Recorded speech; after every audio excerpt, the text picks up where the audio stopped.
Hi, welcome to my happy place.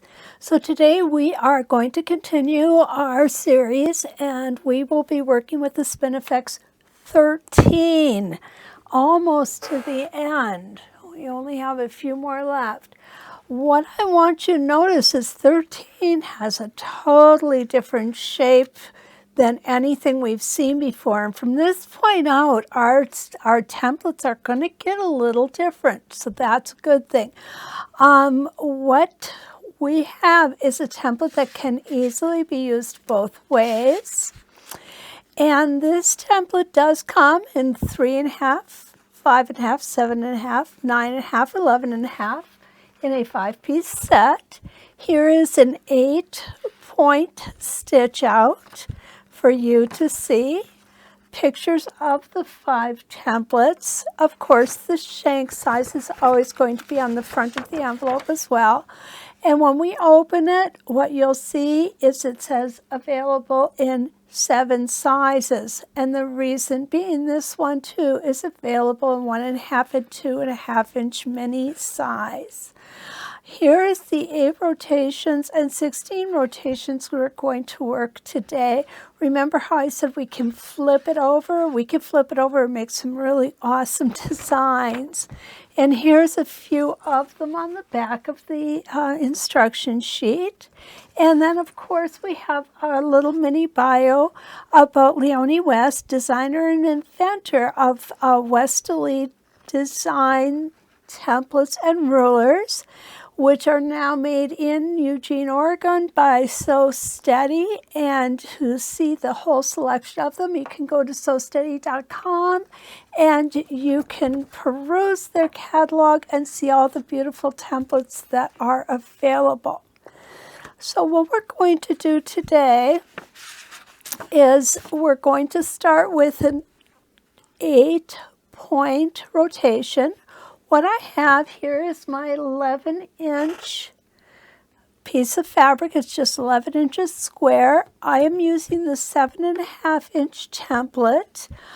I am not using the pin in it or the tack. I'm just using the center of the template as the center of my motif. I think I want to make sure that I have my foot height correct and my tension correct. It's always a good idea to do this process first.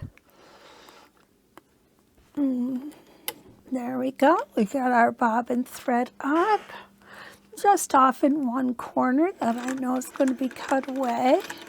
Just going to make some curvy lines.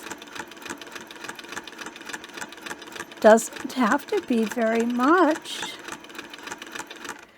And there we go. Put my needle up and draw my fabric out.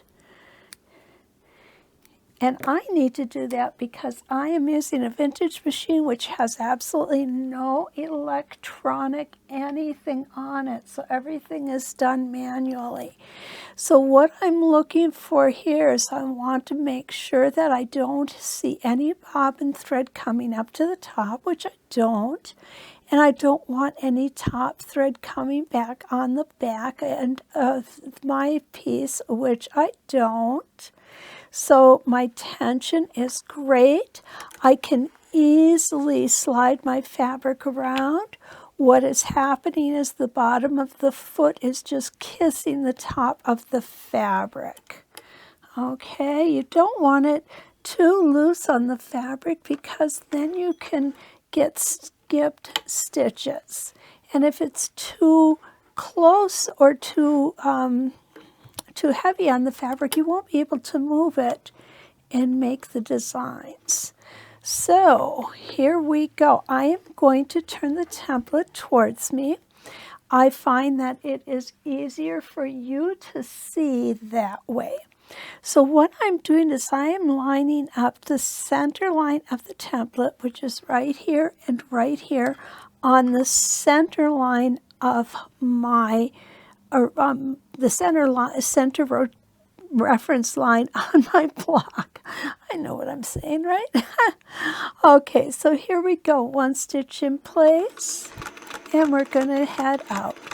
Now, we've talked about straight lines and we've talked about curved lines. And when we do talk about those things, I find it to be, I think, important to talk about stitch length. The reason being is I feel as though I like to have a little shorter stitch length when I'm doing curves.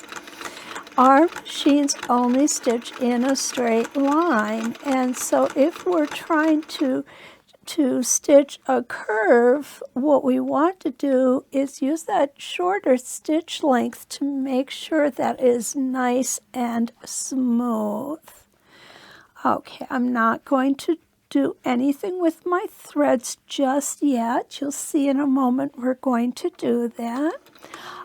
Even though this has it has a really nice shape to it. It's not just an oval or something like that. It has some character. It really has some character. It is still not a difficult template to stitch.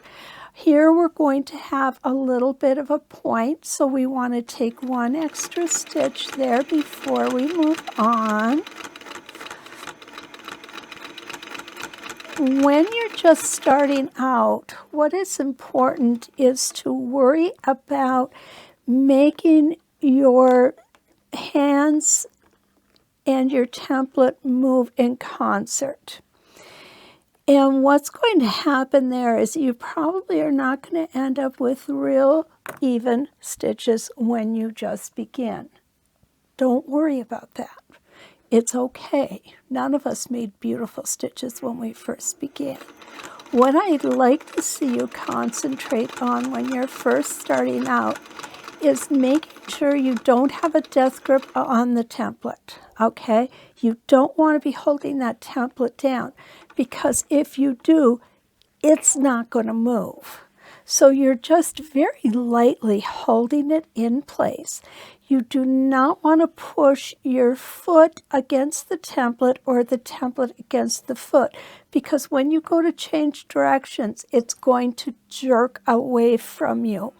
And that can make some really interesting stitches, not to mention some interesting designs that we didn't intend to have. So just take your time. Take 1 stitch here. Stop up at your corners, at your points, if you need to. In the beginning, I stopped at every point so that I could make sure that I had my points pointy. It's a practice, you know. The more you practice, the easier it's going to become and the prettier your results will be. Okay, so now notice that I'm going back and forth also. The reason I do this is because each time we take a stitch into our fabric, we're drawing it up just a little bit. And if we use the opposite sides of our reference lines, what will happen is they will be drawn up. This whole block will be drawn up more evenly. If we go around in a circle from one to the next, it can get pretty wavy by the time you hit that 16th rotation, and you really don't want that to happen. So always go side to side. It's going to give you a much smoother stitch out. Okay, and here we go. We have, it looks like a fan blade to me, one of the old-fashioned fan blades, and we have 4 rotations. So I'm going to go ahead and I'm going to put my template back on, and I'm going to do those 45-degree lines, and that goes into each of our corners, and we will end up with 8 rotations. Again, this is, even though it's more intricate than the other templates we've worked with, it is not a difficult template. Now it doesn't matter where or what number of rotations I'm working on. I am always going to go to the rotation on the opposite side next. So here I've done this one. I'm going to come around and do the 45-degree line that is opposite the rotation that I just stitched. Okay, there we go. Remember also that the faster you move your hands, the faster you need to move your machine, and vice versa. So if you slow your hands down, then you have to slow your machine down as well. As I said, that will come with practice. Don't beat yourself up really big, over that in the beginning. The more you practice, the quicker that your stitches are going to be beautiful. Consistency is the key. Now, what you're going to notice is with my machine, you can hear the stitch that I'm stitching slower and faster. I don't have a stitch regulator. I can't set the stitch on my machine. A lot of modern machines, what you can do is set your stitch speed to, say, halfway and then floor the foot pedal. And if that works for you, great. Go ahead and use it. I personally have never found that to be beneficial. I personally find that learning to use my hands and my feet in concert has always worked well for me. It has served me well. It may have taken a little longer to get those stitches the way I want them, but in the end, the result was worth it for me. Okay, so here we go. Now we're going to take a look at what our 8 rotations look like. And I'm loving this even more. Okay, the more we do, the more I like it. So let's go ahead and do the next 8. We're going to make 16 complete rotations here with this Spin Effects number 13. So I need to go on this line next. Again, we're lining up. Make sure you can see this. I'm going to pull you in. Right here, I'm going to put something dark under it so you can see it well. We're lining this reference line on our template with the reference line that we're stitching. So we're lining this line up with that line that we're stitching. Okay, we'll go ahead and bring you back out again so you can see the whole thing. There we go. And this will be rotation number 9. And it does fall over the previous rotation, and that's okay.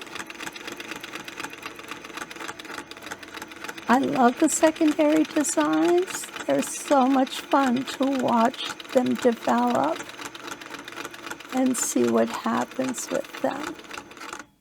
Okay, so I've done this one. So now I'm going to come over to the one opposite, and we're going to accomplish that rotation.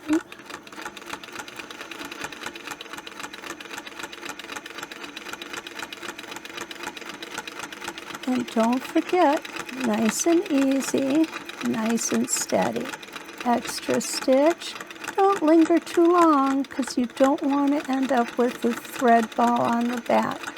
Remember, we're doing quilt as you go blocks, and so when we're done, we want the back of our blocks to look as pretty as the front of our blocks. Okay, I'm going to go ahead and finish up these 16 rotations, and then we're going to come back and I'll show you the finished product.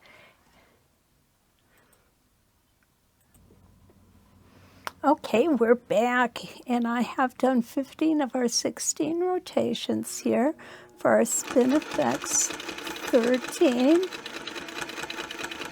I do really enjoy watching the secondary designs come to life in these blocks as we're doing them. And don't forget, we're going to take these templates and we're going to continue on and do some things that maybe we hadn't thought about that we can do with these templates.